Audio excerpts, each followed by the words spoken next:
Queridos hermanos, un saludo muy especial para todos, bendiciones en el nombre del Señor. Les quiero presentar hoy en el Santoral a Santa Eusebia. Era de origen francés y pues una familia muy especial. La madre fue Santa Ritrudis, y también su bisabuela, Santa Gertrudis. Nuestra santa del día de hoy, Santa Eugenia, era la hija mayor del matrimonio constituido por Adalbaldo y Santa Ritrudis. Después de que fue asesinado el esposo de Ritrudis, ella se retiró al convento con sus dos hijos menores y envió a Eusebia a la abadía de Jamay, donde su bisabuela Santa Gertrudis, que era la abadesa. Eusebia tenía solamente 12 años de edad cuando Santa Gertrudis murió, pero fue elegida sucesora de esta de acuerdo con los deseos de la afinada, y también porque era costumbre de aquel tiempo que, de ser posible, la superiora de una comunidad fuera de noble cuna para contar con el apoyo de una familia poderosa en tiempos difíciles.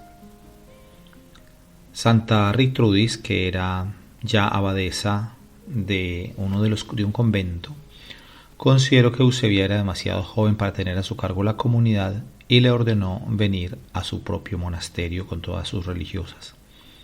La joven abadesa no se quejaba, se fue a aquel convento, a aquel monasterio con toda la comunidad, llevando el cuerpo de Santa Gertrudis. Las dos comunidades se fundieron en una, con lo que todo quedó felizmente arreglado, excepto para Eusebia.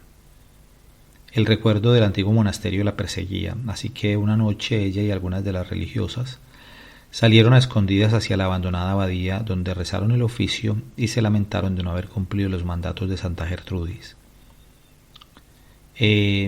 Viendo que su hija anhelaba estar en aquel lugar, Santa Ritrudis consultó el caso con el obispo, y así con otros hombres piadosos, quienes le aconsejaron condescendiera con los deseos de Eusebia. No tuvo que arrepentirse Ritrudis de su acción, pues la joven abadesa probó ser capaz y juiciosa para restablecer en la comunidad la disciplina de los días de Santa Gertrudis, a quien se esforzó en imitar en todo. Ninguna incidencia especial parecía haber marcado la vida posterior de Eusebia. Contaba solamente 40 años de edad cuando tuvo el presentimiento de su inminente fin. Reunió a las religiosas y les dio sus últimas recomendaciones y bendiciones.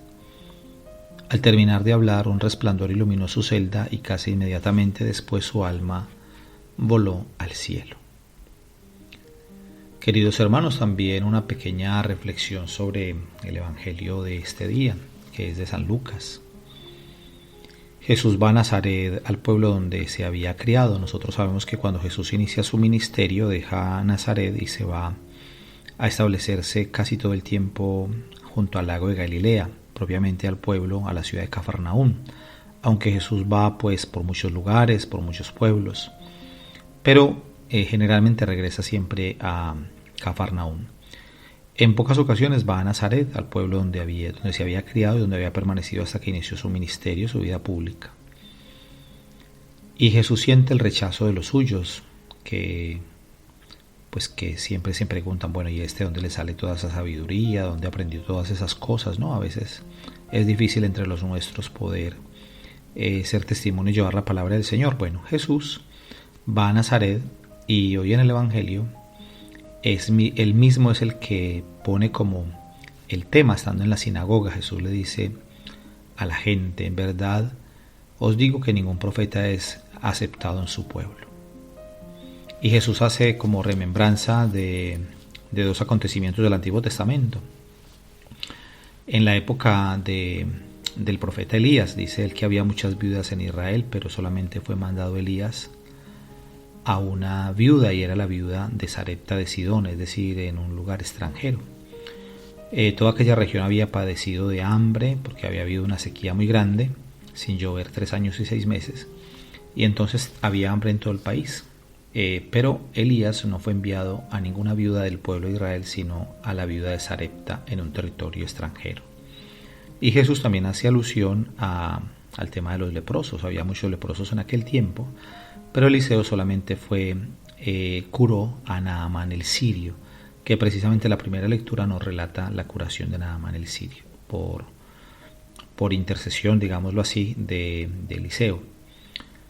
Es fuerte esta palabra porque Jesús que le está diciendo a su gente que allí, la gente que no le cree, la gente de su pueblo que lo ve como uno más, pues aunque sea el pueblo elegido, el pueblo que recibió todas las bendiciones y las promesas de Dios, por tener tanta cerrazón en el corazón, por no acoger la palabra del Señor, por no reconocer en Jesús al Mesías, pues entonces Jesús también pues expresa, ¿no?, ese rechazo que siente de parte de ellos y pone esos ejemplos de Elías y de Eliseo. Entonces el Señor también pues no va a poder hacer allí muchas cosas en aquel pueblo por la falta de fe de la gente, ¿no? En otro relato del Evangelio se nos dice que no pudo hacer allí ningún milagro o pocos milagros por la poca fe que tenían, porque era un pueblo sin fe. Por lo tanto, la fe es importante para que se obren milagros en nuestra vida.